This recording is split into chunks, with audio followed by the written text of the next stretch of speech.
Well, we finally have details on the MediEvil Remaster, kind of. And those details are that details are coming soon, which, if you've been following this game at all over the past 10 months, will sound a little familiar to you. Essentially, all we know right now is that the chairman of Sony Interactive Entertainment Worldwide Studios, Sean Layden, will be joining the PlayStation blogcast sometime soon, there's that phrase again, to talk about a, quote, big update on the MediEvil Remaster. And what I have to say about this is, it's about damn time. Don't get me wrong, I'm very excited for the game. I'm super grateful that MediEvil is getting any kind of new iteration whatsoever, but I can't help but scratch my head a little furiously over the fact that it has taken over 10 months now. 10 months! So that kind of leads me to my first point of today's video, and that is that I'm a little concerned with how it's going so far. So far, we know essentially nothing more than we knew when the remaster was announced back in December, and yes, that would be the December from 10 months ago. And just a disclaimer, I do not consider myself to be one of those super impatient gamers who always turn around and give developers a bunch of shit every time something gets delayed or takes longer than was originally planned. Ultimately, I do want developers to take all the time that they need to get things the way that they want them, while still being cost effective enough to justify their time in development, of course. So I generally don't like to complain about delays. Oftentimes they make games better. Delay games all you want, as long as everything works out fine for us and the developer, hey, I'm happy.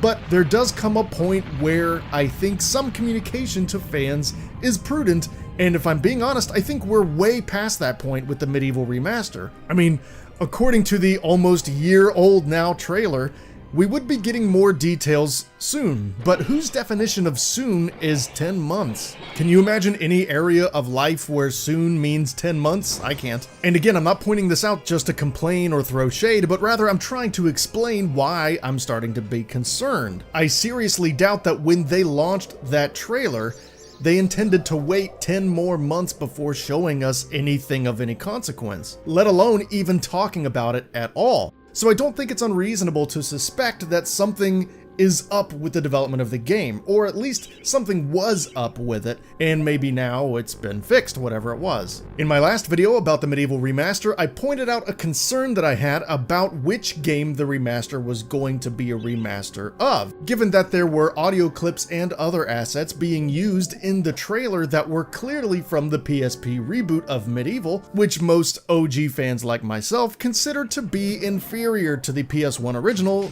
in almost every way. And I was met with a few responses from people basically saying that they were just in a hurry to make the trailer. Don't worry about it, it was just rushed. But that doesn't really explain why the wrong audio clips would be in the trailer, does it? If the team who made the trailer was really in a hurry to make it, would it really have saved them any time to pull the wrong audio for it? I mean, last time I checked, it takes you just as much time to pull audio from a PS1 game as it does to pull audio from a PSP game. You just pull the audio. I can go online and get audio from either game right now, and I don't think it would take more or less time to use one or the other. So I think I'm gonna have to dismiss that as some sort of explanation for the audio from the PSP game being in the trailer, even though the game is based on the original. But what I will say, and maybe this is what they were alluding to, is that maybe this was just a plain old mistake. Maybe whoever made the video just wasn't clear on what audio to use. Maybe they were told the wrong thing by somebody else, I don't know. Mistakes certainly happen, but man, if that really was just a mistake, then that doesn't really bode well either.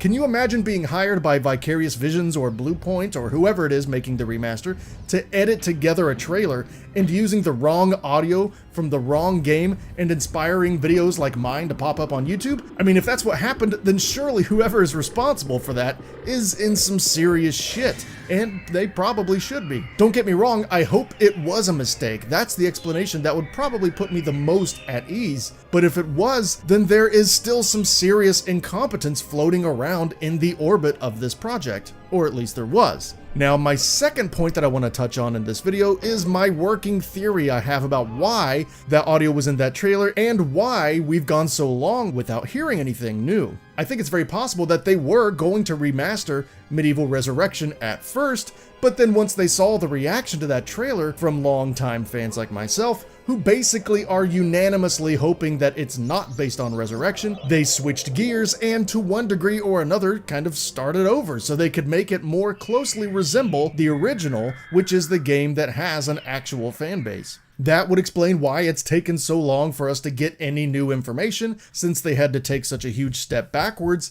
and that would explain why Al-Zalam was featured in the trailer, because it wouldn't have been a mistake at the time to put him in it. It would have made perfect sense since it was going to be a remaster of the game he was actually in.